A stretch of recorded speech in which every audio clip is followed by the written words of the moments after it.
السلام عليكم ورحمة الله وبركاته. الحمد لله رب العالمين، حمدا كثيرا طيبا مباركا فيه كما يحب ربنا ويرضاه. أشهد أن لا إله إلا الله وحده لا شريك له، وأشهد أن محمدا عبده ورسوله. أما بعد، اللهم صل على سيدنا محمد وعلى آل سيدنا محمد. Pertama-tama, marilah kita panjatkan puji dan syukur kita kehadrat Allah Subhanahu wa taala yang mana dengan rahmat, dengan hidayahnya, alhamdulillah kita masih bisa istiqamah menjalankan perintah-perintah Allah dan menjauhi larangan-larangannya. Salawat beserta salam semoga tercurahkan kepada manusia yang paling mulia, manusia pilihan yang merupakan utusan Allah, Habibana wa Maulana Muhammad sallallahu alaihi wasallam. Tidak lupa kepada para sahabatnya, para pengikutnya dari awal hingga yaumil jaza.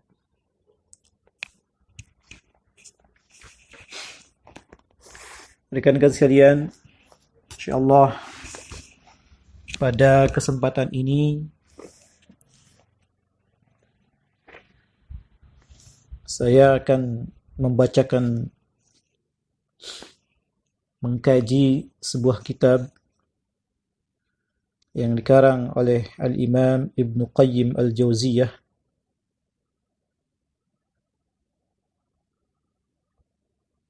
Pada pertemuan yang lalu saya sudah mengkaji tentang ruqyah, petunjuk Rasulullah SAW tentang pengobatan ruqyah untuk semua penyakit. Pada saat ini insyaallah saya kembali akan membacakan sebuah kitab ini, namun dengan fasal yang berbeda.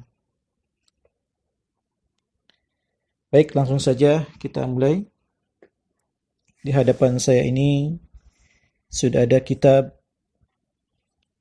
At-Tibbun Nabawi yang disusun oleh Al-Imam Ibnu Qayyim Al-Jauziyah.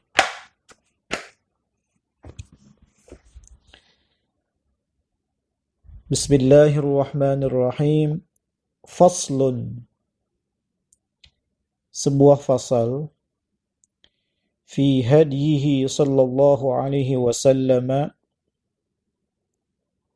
yang berisi tentang petunjuk Rasulullah sallallahu alaihi wasallam, fi ruqyatil hayyati, yang menerangkan tentang ruqyah dari sengatan ular, ruqyah dari gigitan ular. Ya. Jadi sekali lagi saya bacakan. Faslun fi hadihi sallallahu alaihi wasallam fi ruqyatil hayyati. Ya. Sebuah fasal yang menerangkan tentang petunjuk Nabi Muhammad sallallahu alaihi wasallam tentang ruqyah dari gigitan ular. Hayyah itu ular, ya, bukan hayah. Kalau hayatun itu kehidupan. Tapi kalau hayyah itu ular. Qad taqaddama qawluhu. Ya. Sebelumnya telah berlalu, ya. Telah berlalu. Taqaddama, sungguh telah berlalu. Qad taqaddama, sungguh telah berlalu. Qad ketika masuk pada fi'il madhi itu bermakna takkid, yang maknanya sungguh. Sungguh telah berlalu. Qauluhu, ucapannya, yaitu ucapan Nabi SAW, artinya sebelumnya telah disebutkan tentang hadis Nabi, itu maksudnya, yang berbunyi la ruqyata illa fi ainin au humatin. Tidak ada ruqyah kecuali untuk penyakit ain dan gigitan ular. Gigitan binatang yang berbisa atau sengatan binatang yang berbisa. Al-humatu bi dhammil ha'i. Kata humah di sini dengan didomahkan haknya. Hu. Wa fathil mimi, dan difathahkan mimnya. Ya, huma. Wa takhfifiha, dan diringankan. Ya, membacanya. Humatu. Bukan hummatu, tapi humatu. Ya. Karena berbeda maknanya, ya. Manakala kata humatu ini mimnya misalkan ditasydidkan. Ya. Kalau ditasydidkan itu maknanya bisa menjadi humma misalkan. Itu bisa menjadi penyakit demam panas. Atau misalkan hummatun yang jamaknya humam, artinya hitam. Ya. Atau misalkan yang sejenis dengan itu hammam misalkan. Ya, yang jamaknya hammamat, itu artinya tempat mandi. Ya. Nah, ini hati-hati ya, dalam bahasa Arab ini banyak kata-kata yang seolah sama, ya, padahal di situ mengandung makna yang berbeda. Itu. Beda tasydid saja itu berbeda makna. Ya. Makanya pentingnya ilmu tuh di sini. Ya. Contoh misalkan kita baca iyyaka na'budu wa iyyaka nasta'in di dalam surah Al-Fatihah. Ya. Itu maknanya hanya kepada Engkau lah ya Allah kami menyembah, dan hanya kepada Engkau lah kami memohon pertolongan. Kalau tasydidnya dari iyyaka ini dihilangkan menjadi iyyaka, iyyaka, iyyaka na'budu wa iyyaka nasta'in, maka ini akan berubah jauh maknanya. Jauh 180 derajat bahkan, ya, perbedaannya itu. Ya.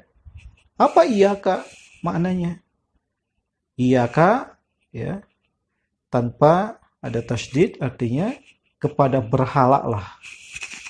Nauzubillahi min zalik. Ya. Kalau iyyaka na'budu wa iyyaka nasta'in, kepada berhala lah kami beribadah. Nauzubillahi min zalik. Maknanya seperti itu. Kalau tanpa tasydid. Ya.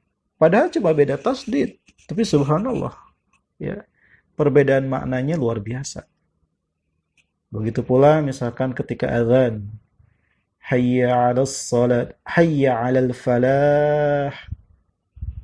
Nah, kan yang benar adalah hayya 'alal falah.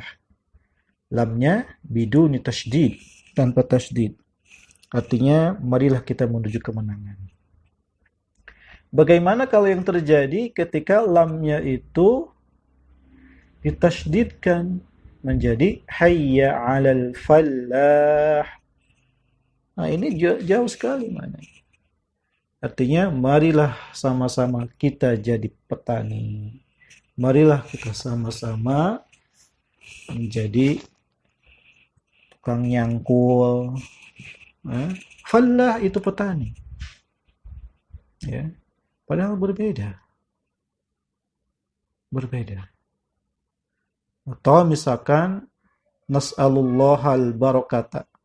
Kita minta keberkahan. Barakata. Roknya di fathahkan. Nah, sekarang kalau seandainya ro diganti dengan sukun birkah atau ya birkah misalkan, ya. Itu maknanya menjadi kolam.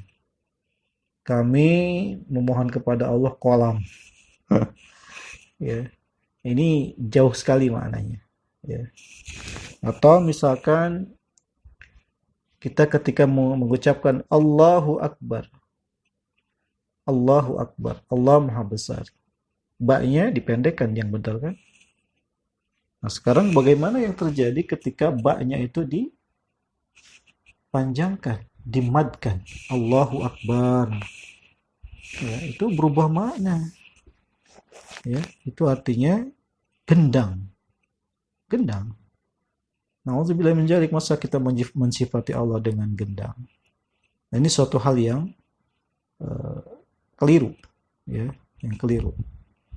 Begitu pula ketika menyebut nama teman kita, misalkan Jamaluddin, yang benar adalah Jamaluddin, ya, keindahan agama. Jamal dengan mad. Sekarang kalau madnya dihilangkan maka menjadi Jamal. Artinya apa? Artinya unta. Jadi berubah ya. Jadi kata al-humatu bidhammil ha'i wa fathil mimi wa takhfifiha, itu maknanya sengatan binatang berbisa, ya. La ruqyata illa fi 'aidin aw humatin. Tidak ada ruqyah kecuali untuk penyakit ain atau pandangan mata dan sengatan binatang berbisa. Wa fi sunani Ibni Majah, ya. Dan di dalam Sunan Ibnu Majah, ya. Sunan Ibnu Majah ini, Sunan ini maksudnya adalah kitab hadis yang disusun berdasarkan bab fikih, mulai dari toharah, salat, zakat. Ya. Jadi sunan di sini adalah kitab fikih ya, bukan sebagaimana yang masyhur di masyarakat kita. Sunan, Sunan Kalijaga, Sunan Bonang, Sunan Ampel, bukan itu yang dimaksud. Ya. Ini sunan di sini adalah maksudnya adalah kitab hadis yang disusun berdasarkan bab fikih, ya, mulai dari toharah, salat, zakat, ya. Apa bedanya dengan kitab jami', misalkan al-jami', al-jami' as-saghir dan lain sebagainya? Kitab jami' itu kitab hadis yang disusun berdasarkan bab akidah, misalkan bab tentang sirah atau bab tentang al-ahkam dan lain sebagainya. Ya. Begitu pula ya, kitab musnad misalkan. Musnad. Apa itu musnad? Musnad itu adalah kitab hadis yang disusun berdasarkan urutan huruf abjad yang mengacu kepada nama para sahabat Nabi. Ya, misalkan huruf abjad itu kan dari alif. Berarti sahabat Nabi yang pakai alif, yang namanya pakai alif siapa? Misalkan Abu Bakar. Ya. Jadi kitab hadis yang disusun berdasarkan urutan huruf abjad itu musnad. Ya. dan isinya itu terdiri dari hadis marfu, kemudian hadis mauquf, perkataan sahabat, ya, yang hadis yang sampai kepada sahabat. Kalau hadis marfu, hadis yang nyampe kepada Rasulullah SAW. Kemudian juga ada perkataan tabi'in yang disebut dengan maktu. Ya, itu ada di dalam kitab, uh, maaf, itu musannaf ya, itu musannaf. Ya, itu musannaf. Ya, kalau musnad itu dia kitab hadis yang disusun berdasarkan urutan abjad. Ya. Kalau yang saya maksud tadi musannaf itu kitab hadis yang disusun berdasarkan bab fikih, sama dengan kitab sunan, mulai dari taharah, salat, zakat. Dia berisi tentang hadis marfu, hadis yang nyampe dari Rasulullah, kemudian hadis mauquf, perkataan sahabat, dan kemudian hadis maktu. Ya, maktu itu ada perkataan tabi'in. Nah, sementara dalam sunan itu berisi tentang hadis marfu, ya, dan hanya segelintir asar sahabat saja. Ya, itu seperti itu. Jadi sini wa fi sunani Ibni Majah, dan di dalam kitab Sunan Ibni Majah. Ibni Majah ini nama kunyah sebetulnya. Anak Majah. Nama aslinya itu Muhammad Ibnu Yazid, ya, sampai kepada Majah gitu. Nah, ini memang Ibnu Majah ini luar biasa ya. Ulama yang besar, ulama ahli hadis yang masyhur, yang banyak riwayatnya dinukil oleh imam-imam ahli hadis besar setelahnya. Ya. Baik, saya lanjut. Wa fi Sunan Ibni Majah, dan di dalam Sunan Ibnu Majah, di dalam kitab Sunan Ibnu Majah, min hadisi Aisyah, dari hadis Aisyah, rakhasa Rasulullah sallallahu alaihi wasallam fi ruqyati minal hayyati wal aqrabi. Rasulullah sallallahu alaihi wasallam rakhasa, mengizinkan, memberikan rukhsah atau mengizinkan, fir ruqyati, di dalam ruqyah, dari sengatan atau gigitan ular, hayyah, wal aqrab, dan kalajengking. Ya. Jadi boleh melakukan ruqyah untuk orang-orang yang mengalami gigitan ular dan kalajengking. Hal ini juga sudah dipraktekkan oleh para sahabat Nabi ketika sekelompok sahabat Nabi sedang melewati sebuah perkampungan, ya.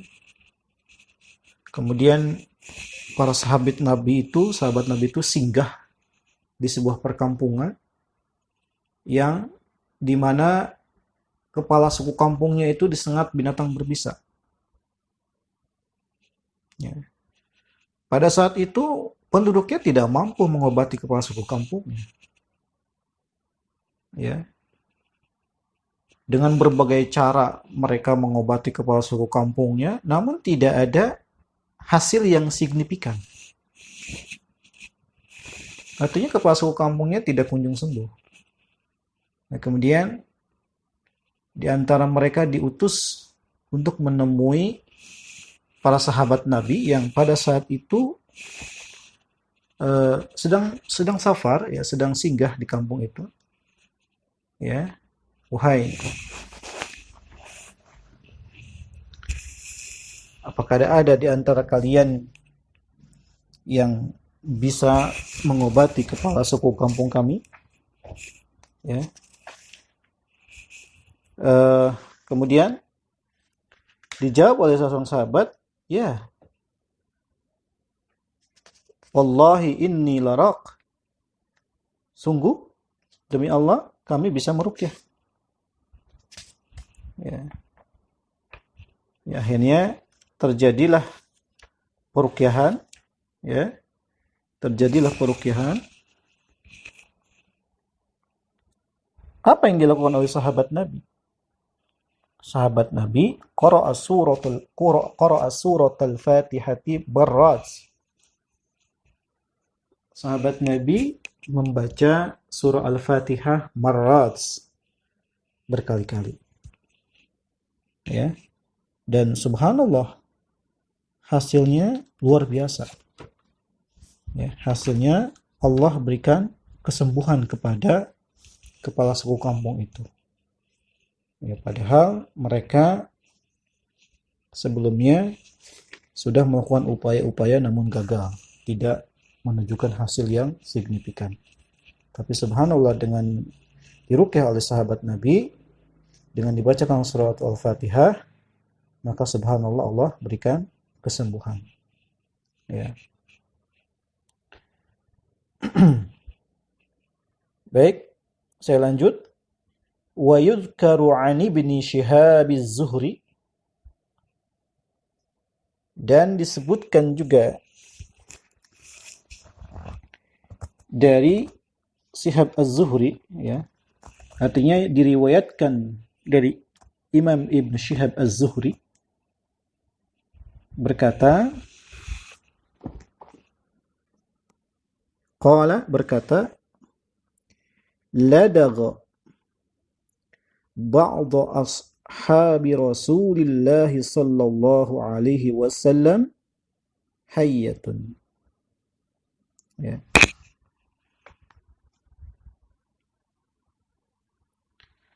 Ladagha itu bermakna gigitan, ya, gigitan ular. Gigitan, ya, gigitan. Jadi artinya ada sebagian sahabat Nabi, ya, ba'du ashabi, terkena gigitan ular. Ya. Kemudian faqala an-nabiy sallallahu alaihi wasallam, maka berkata Nabi Muhammad sallallahu alaihi wasallam, hal min raqin, adakah di antara kalian yang mampu meruqyah atau yang pandai meruqyah?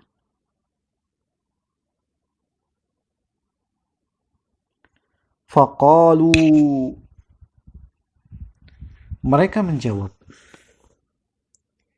inna ala hazmin kanu yarquna inna ala hazmin kanu yarquna ruqyatal hayyati. Sesungguhnya keluarga Hazm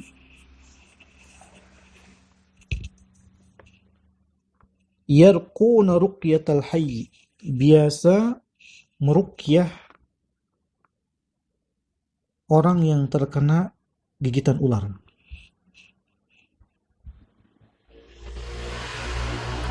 Falamma nahaita 'anir ruqa, maka tatkala engkau melarang ruqyah, tarakuha, maka mereka meninggalkannya. Itu. Jadi Rasulullah SAW sempat melarang ruqyah, ya, sehingga ketika Rasulullah melarang, maka tarakuha, maka mereka meninggalkannya. Ya, kemudian faqala, maka berkata Rasulullah SAW, ud'u Umarah bin Hazmin, ya, panggillah Umarah bin Hazim. Fada'uhu, ya, maka mereka memanggilnya. Fa'arada alaihi ruqahu, ya, maka Umarah bin Hazim ini menunjukkan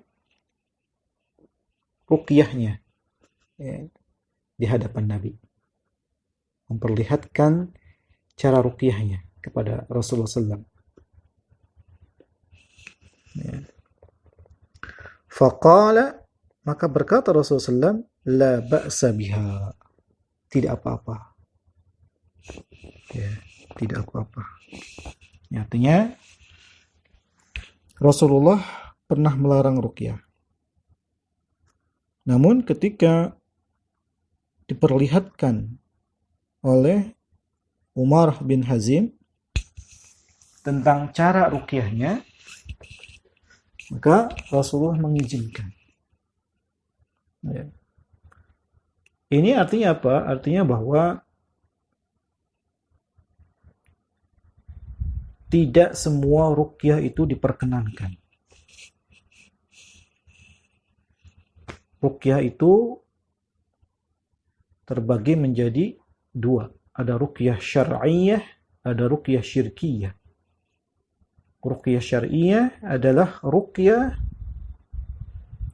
yang bersumber kepada Al-Quran dan Sunnah, yang ditujukan untuk mengobati penyakit medis maupun non-medis.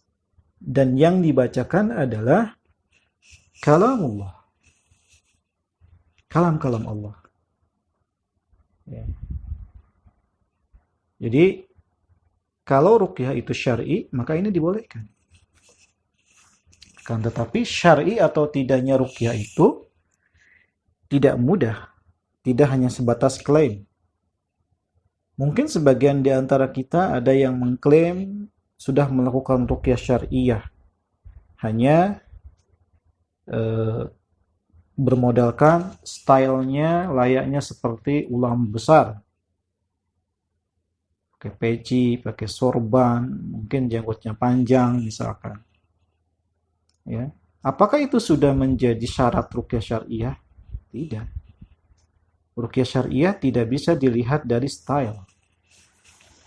Tapi ruqyah syar'iyah itu harus dilihat dari bagaimana caranya, sejauh mana kesesuaiannya dia dengan syariat ketika dia melakukan peruqyahan. Ibnu Hajar Al-Asqalani di dalam kitab Fathul Bari setidaknya memberikan syarat tentang dibolehkannya ruqyah, atau dia memberikan ciri atau syarat ruqyah itu dikatakan sebagai ruqyah syar'iyah. Ajma'al ulama'u ala jawazir ruqa' inda ijtima'i thalathati syurutin. Kata Ibnu Hajar, para ulama sudah berijma' tentang dibolehkannya ruqyah ketika terpenuhi 3 syarat.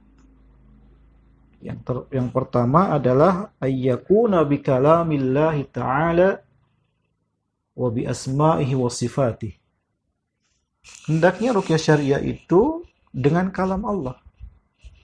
Artinya yang dibacakan adalah kalam Allah, wahyu Allah, Al-Quran, ya, dan doa-doa yang maksur, doa-doa yang diajarkan oleh Rasulullah SAW. Wa bi asma'ihi wa sifatihi, dan asma Allah dan sifat-sifatnya. Ya. Boleh dengan membacakan nama-nama Allah dan sifatnya. Misalkan kita ingin sembuh, ya Syafi, ishfi lana, wahai Maha Penyembuh, ishfi lana, berikanlah kesembuhan kepada kami. Ya. Jadi salah satu syarat ruqyah ini dikatakan sebagai ruqyah syariah adalah harus dengan kalam Allah. Kalam Allah, ya, Al-Quran, dan doa-doa yang diajarkan oleh Rasulullah SAW melalui hadis-hadisnya yang sahih. Ya. Tentu saja ruqyah syariah itu tidak hanya dilihat dari zat zikirnya saja, tidak hanya dilihat dari zat bacaannya saja, tapi juga harus dilihat dari sisi kaifiyahnya, bagaimana caranya. Misalkan yang dibaca adalah Al-Quran atau doa-doa yang maksur, tetapi dia menggunakan cara-cara tertentu yang tidak pernah dilakukan oleh para sahabat Nabi.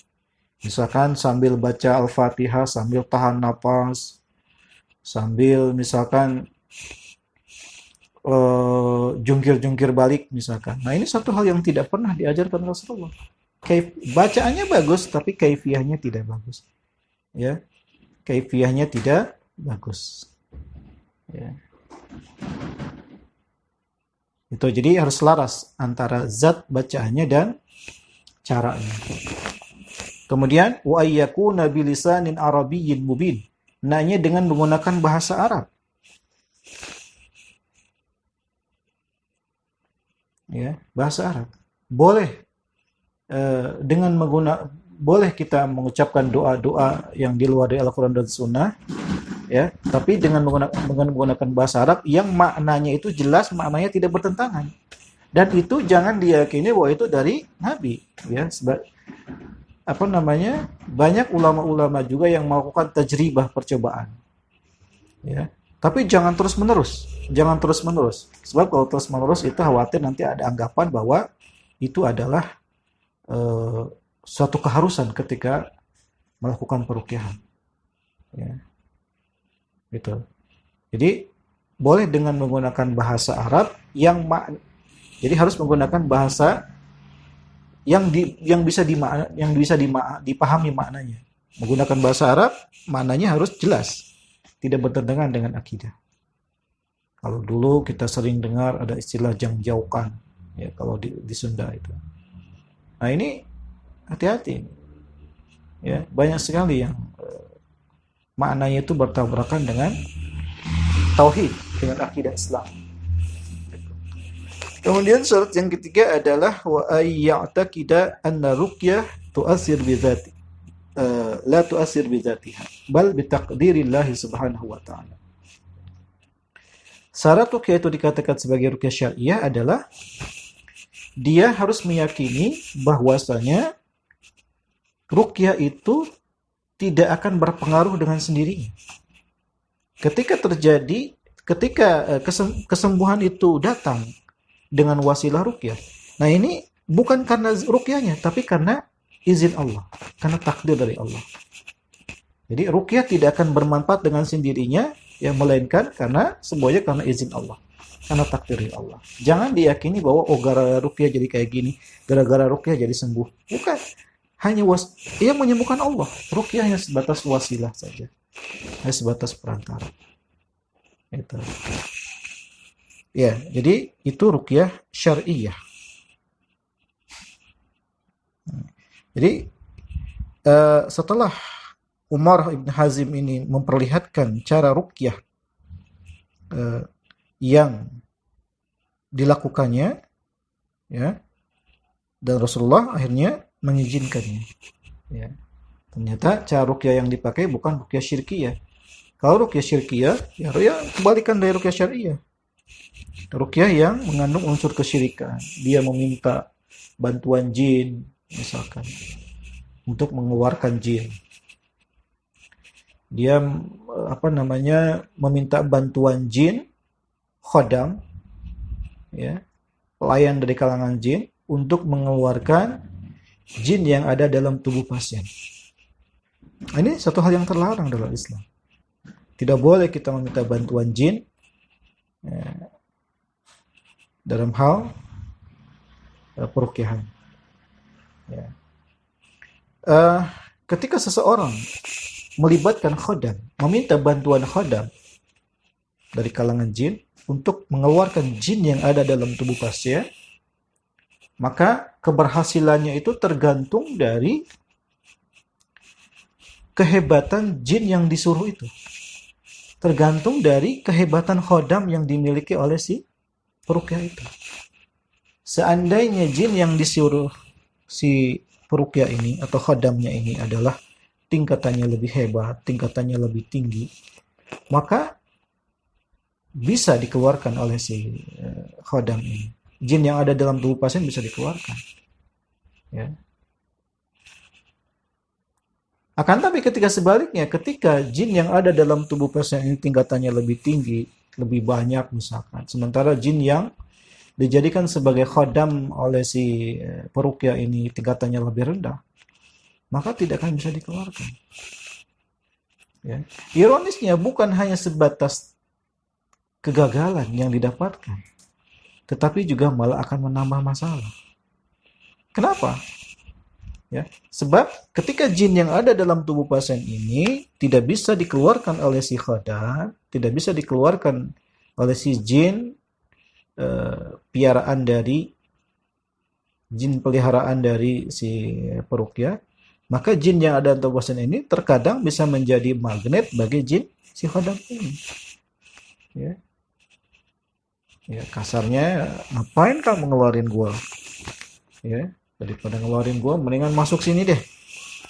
Ya, akhirnya ikut-ikutan masuk ke dalam tubuh pasien. Ya. Seperti itu. Ya. Nauzubillah min dzalik. Sudah kita berdosa malah nambah masalah. Ya, malah nambah masalah.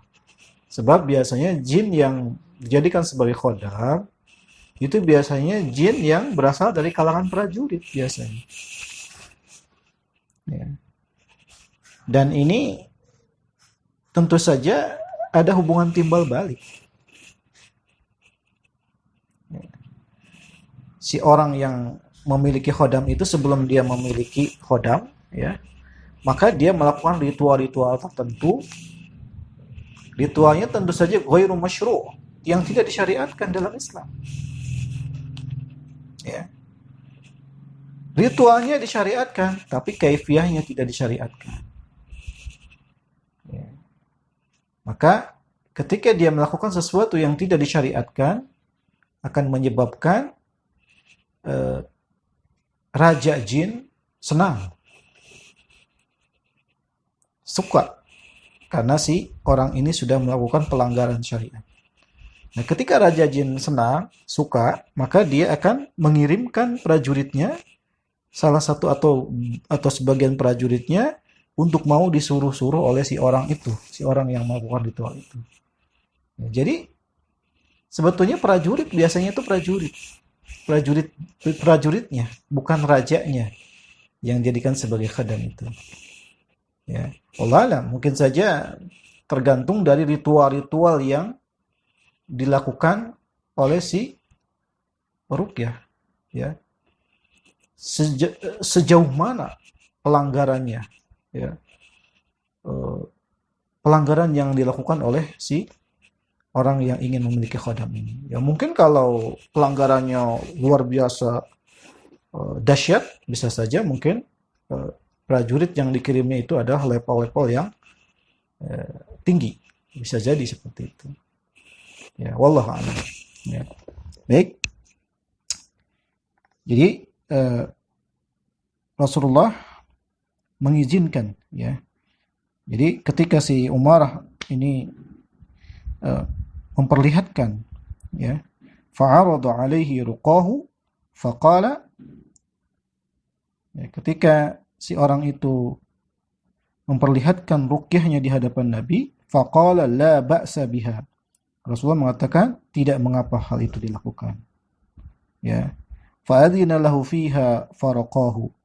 Maka Rasulullah mengizinkan kepada orang itu untuk melakukan ruqyah, faraqahu, maka terjadilah peruqyahan itu. Ya, terjadilah peruqyahan kepada orang yang terkena gigitan ular. Ya. Baik, rekan-rekan sekalian, mungkin ini yang dapat saya sampaikan.